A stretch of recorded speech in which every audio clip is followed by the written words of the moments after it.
사람은 가치관에 따라서 생각하고 행동합니다.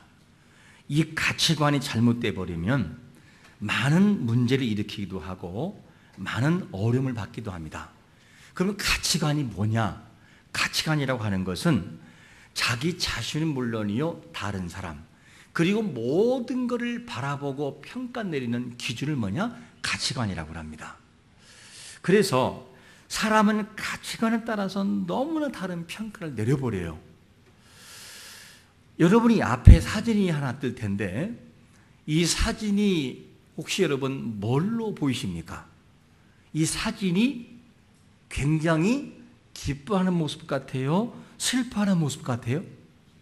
기뻐하는 모습인데 할머니와 그리고 손자가 너무 기뻐가지고 웃고 기뻐하고 있는 그런 사진입니다.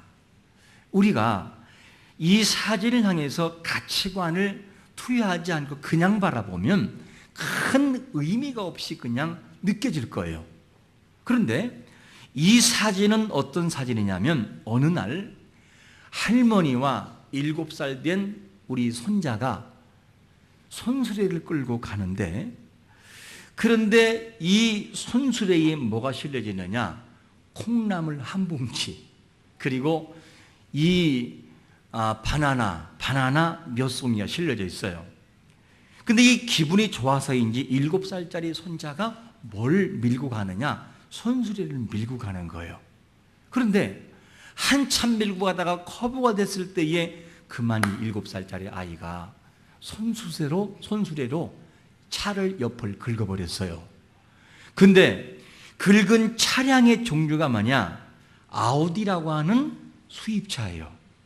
여러분, 아우디라고 하는 수입차를 아십니까? 아우디라고 하는 이 차는 약 가격대가 약 1억 정도 가요. 1억. 그러면 약 1억 정도가 하는 이 차를 수리하려면 기본이 100만 원대예요. 높아진 가격이죠. 그런데 이 수입 차량을 긁었는데 딱 긁는 순간 7살짜리 손자가 누굴 바라볼까요? 할머니를 바라본 거예요. 할머니를 바라보고, 그리고 할머니는 다시 이 손자를 바라보는데 할머니가 어떻게 할지 몰라요. 막 그냥. 그러니까 그 눈빛을 바라보고 손자아이가 눈물을 터뜨려 버려요. 막 우는 거예요. 그 울음 속에는, 손자의 울음 속에는 여러 가지 뜻이 있을 거예요. 할머니 어떡해요? 뭐 그런 눈물도 있을 것이고, 할머니 어떻게 이제 돈을 물어줄 수도 없잖아, 우리는 가난한데. 할머니 죄송해요 라고 하는 그 눈물이 막 흐르고 있는 거예요. 그리고 난 다음에 그냥 지나칠 수 없으니까 연락이 됐어요. 연락했는데 연락을 받고 약 10분 정도 지나서 차주가 왔어요. 차주가 왔는데 차주의 나이가 약 40대 부부가 되는 그런 주인인데 와가지고 하는 말이 뭐냐면 대뜸 할머니에게 머리를 다 숙이는 거예요. 할머니 죄송합니다. 할머니 죄송합니다. 왜냐? 자기가 차를 주차장에 받쳐야 되는데 그만 여기다 받쳐서 할머니 손수레를 방해했다고, 그러면서 너무 죄송하다고 머리를 숙이는 거예요. 그리고 울고 있는 손자를 향해서 그의 아내는 울지 말라고, 괜찮다고 그러면서 달래고 있는 거예요. 이 기사가 인터넷에 올라간 거예요. 올라갔는데 이 내용을 보고 아우디 본사에서 연락이 온 것입니다. 이 번호로 연락 주시면 차량 전체를 무료로 수리해 드리겠습니다. 그리고 기사가 올라간 거, 이 연락이 된 것입니다. 어떻습니까? 그냥 볼 때 사진 쳐 웃는 모습하고 가치가 부여돼서 아하라고 하는 것을 알고 이 볼 때하고는요 차이가 날 거예요. 저는 이 기사를 읽으면서 눈물이 나왔어요. 왜 나왔느냐?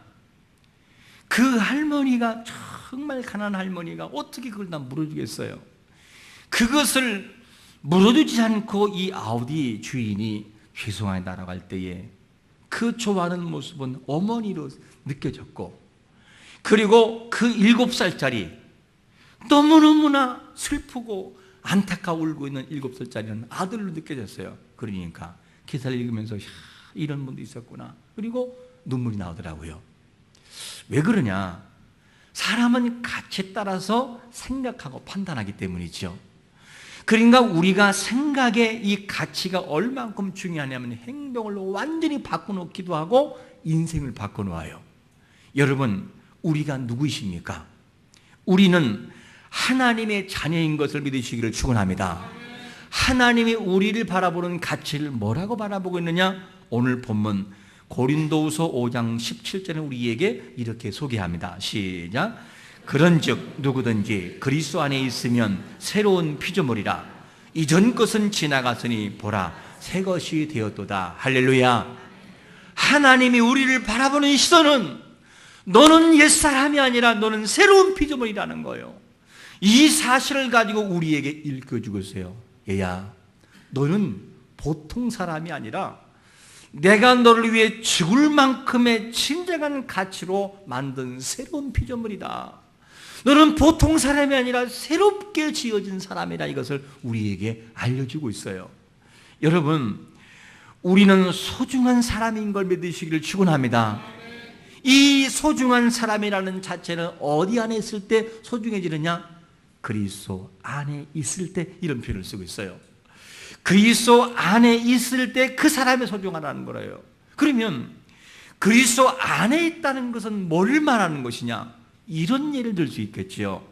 로마서 6장 4절 말씀을 읽어보겠습니다. 시작. 그러므로 우리가 그의 죽으심과 합하여 세례를 받음으로 그와 함께 장사되었나니 이는 아버지의 영광으로 말미암아 그리스도를 죽은 자 가운데서 살리심과 같이 우리로 또한 새 생명 가운데서 행하게 하려 함이라. 성도가 믿음으로 그리스도와 함께 죽었고, 그리고 성도가 그리스도와 함께 세례를 받고 그분과 함께 죽음에서 부활했으면 그 사실 자체가 뭐냐? 바로 그것이 예수 안에 있는 거라는 거예요.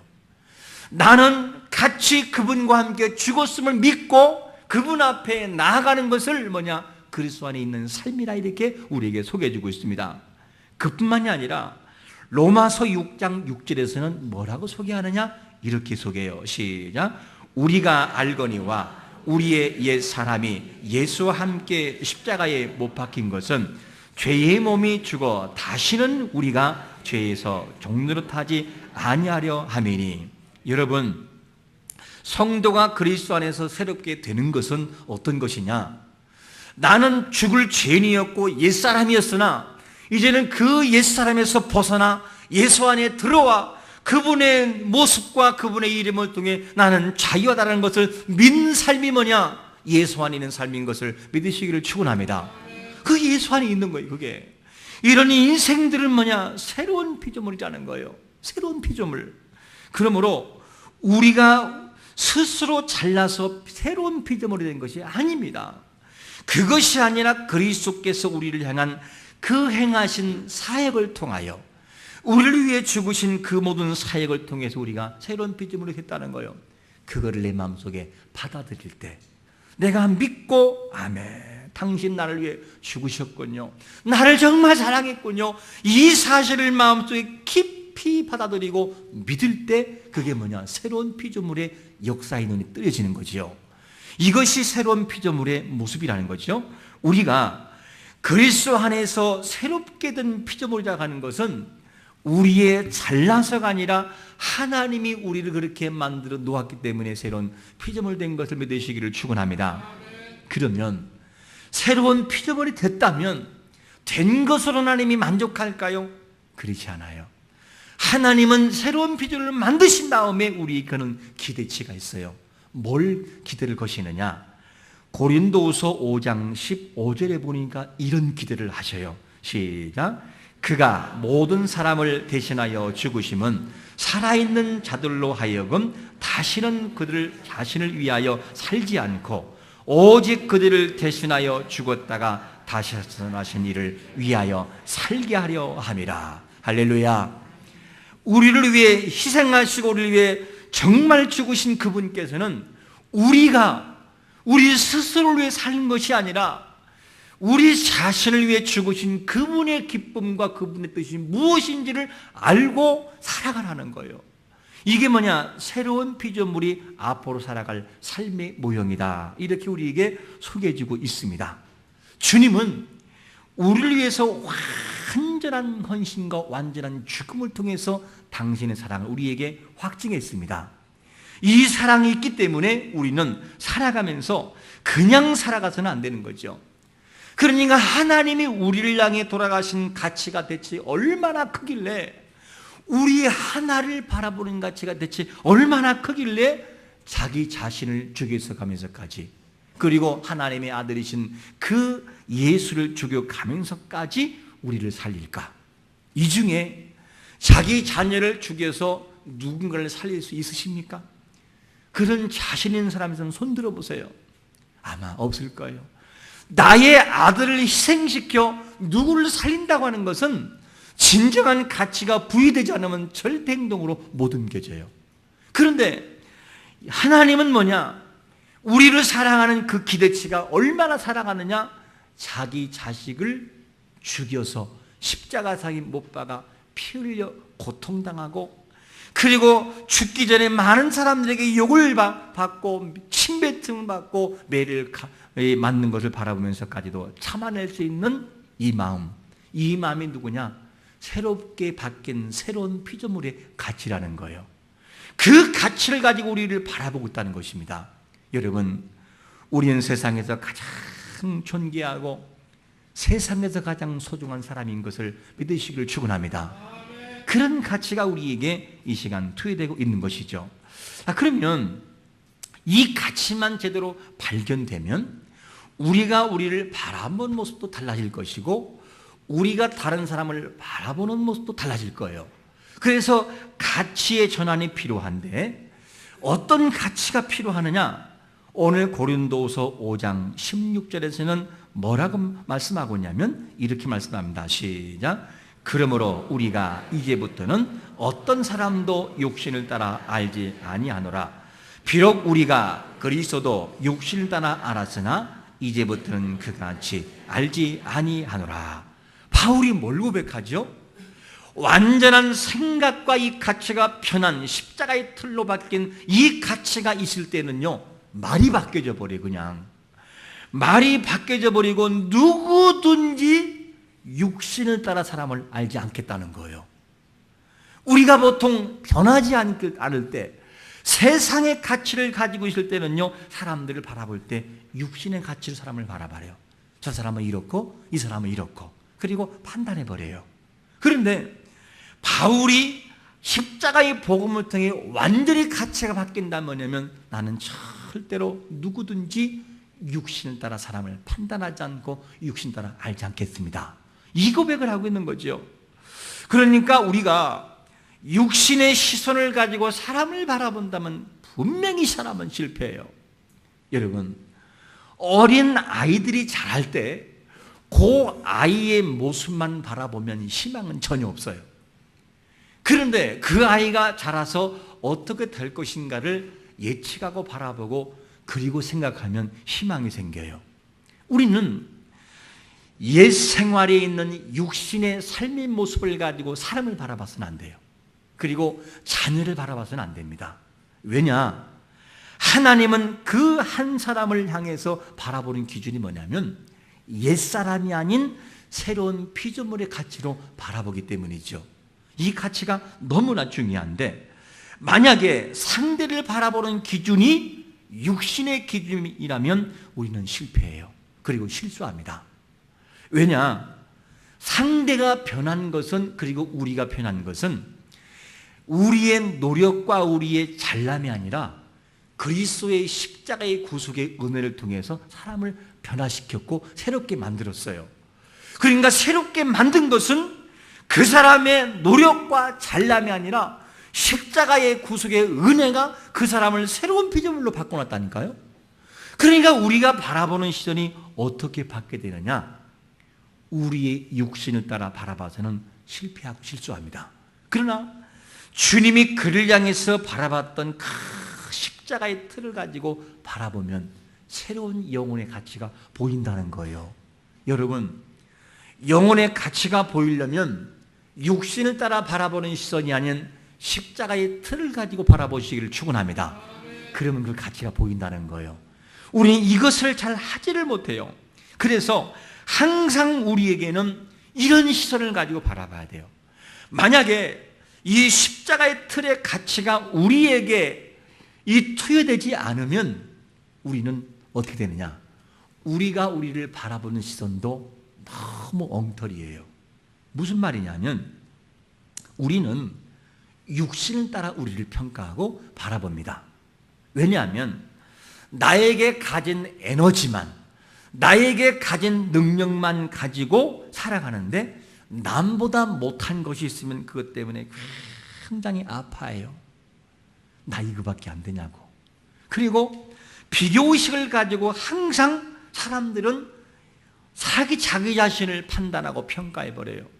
하나님이 우리를 바라보는 기준은 어떤 것이냐? 새로운 피조물의 실체를 가지고 바라보는데 우리는 어디에 머물러 있느냐? 옛사람의 그 생각 그대로 거기에 머물러 있어요.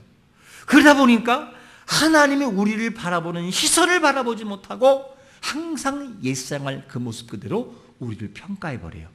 언제까지? 죽기 직전까지. 저는 이걸 생각하면 너무 억울해요. 아니 왜 인생이 왔다가 살아가는데 새로운 피조물의 가치를 가지고 바라보지 못하고 왜 상처 입은 심령 가지고 평생을 바라보며 살아가야 되는가? 어떤 사람은 치유받고 그제서야 죽을 때가 미안해 내가 이제 알았어 그리고 죽어요. 얼마나 이게 억울해요 여러분요. 여러분 우리의 가치는 옛생활의 저주받은 가치가 아니라 예수 그리스도의 십자가의 틀을 가지고 우리를 구속하신 그 새롭게 된 피조물의 가치로 우리를 바라보시기를 축원합니다. 이 눈이 뜨일 때 인생은 행복해져요. 이것이 될 때 우리는 행복할 수 있습니다. 항상 우리는 이것을 잃어버리고 살아갈 때가 너무나 많이 있습니다. 여러분 상대가 아무리 소중해도 육신을 따라 상대를 바라보면 그 사람은 별 볼 일 없는 사람이 되어버려요. 그런데 상대가 아무리 부족해도 십자가의 틀을 가지고 하나님이 우리를 바라보시는 거듭남의 새롭게 된 피조물의 존재로 상대를 바라보면 못난 사람도 소중한 사람이 되어버려요. 여러분 이게 얼마나 중요한지 몰라요? 가치가 이렇게 중요한 거예요. 그러므로 우리가 이 가치를 바꿔야 되는데 가치가 바뀌어짐으로 삶이 완전히 180도 바뀐 사람이 누가 있을까요? 바울이라는 사람이에요. 이 바울이라는 사람은 어디 있던 사람이냐면 유대교의 몸을 담고 온 사람인데 유대교의 가치로 살아갈 때는 예수와 전혀 상관없이 살아가요.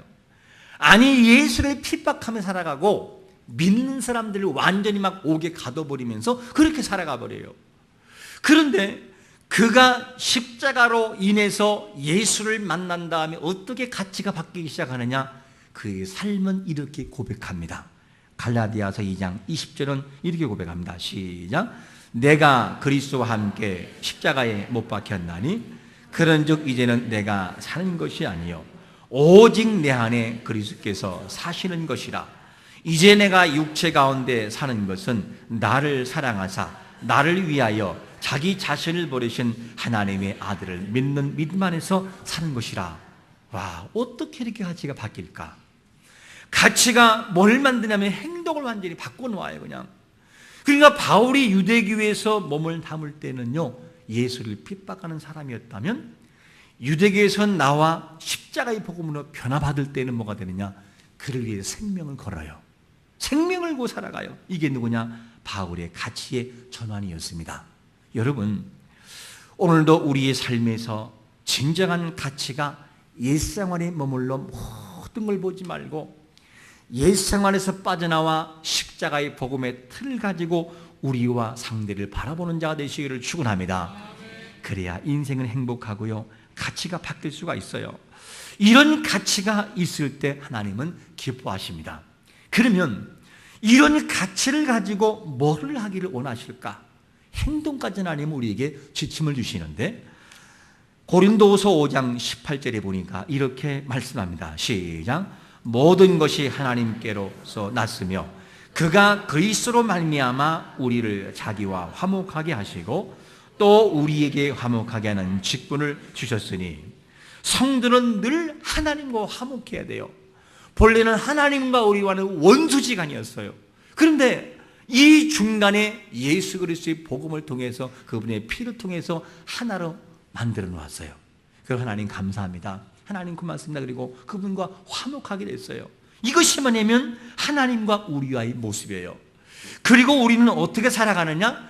그 사랑을 가지고 이웃에게 원수진 자들과 복음을 모르는 자들에게 항상 하나님과 화목하도록 만드는 역할, 직분을 우리에게 주었어요.